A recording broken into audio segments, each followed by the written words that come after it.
I want to talk about the So Fine thread. This is another one of my favorites. This is a 50 weight and it's a 3-ply and it's a polyester. This thread shows up more than the bottom line does. If you take the thread, throw it down on your fabric, you can see that it does show up more. The bottom line had a tendency to blend. There's 134 colors of the So Fine. It's so popular they just keep adding colors to the collection. The first 50 original colors come in both a spool and a cone. The last 84 colors that were added to the collection come in cones only. Again, I choose to buy my So Fine on the cone only just because economics. You get a better bargain for your thread when you do buy it off of a cone. Another note is that So Fine is a long arm quilter's favorite. It runs so smooth through the machines, and it's also great in the bobbin with King Tut on the top.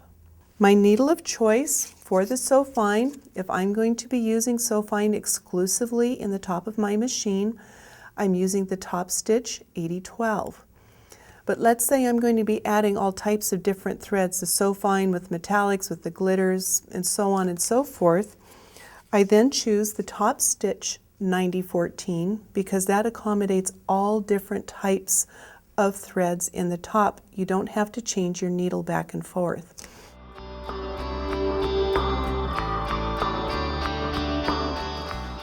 I have a cone of So Fine that I'm using on my domestic machine. This is the cone holder I talked about earlier. I simply place the cone holder at the back of my machine. I put my cone in the middle.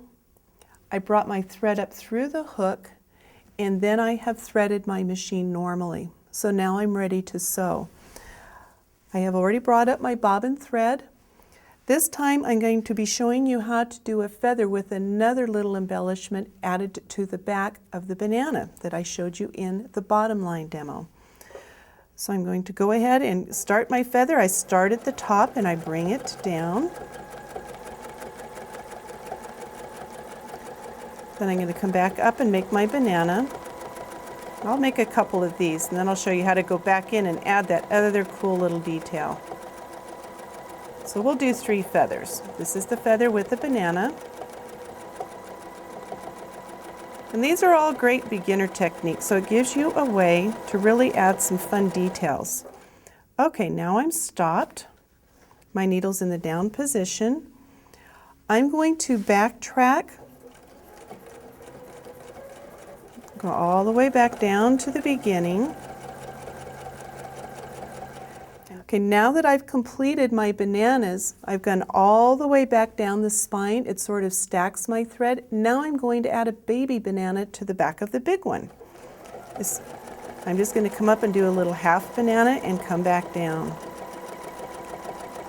Add a little half banana and come back down. See that cool detail that you can get?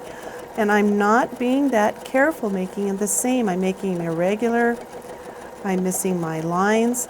So this is a great way to add that extra little detail. It also stacks up the thread on your spine, so it almost makes your feathers glow in the middle a little bit. So for the So Fine thread, choose it when you want the thread to show just a little bit more. I still use the bottom line in the bobbin just because it blends so well. I use my So Fine in the top. I use it for piecing, and I also use it for garment construction.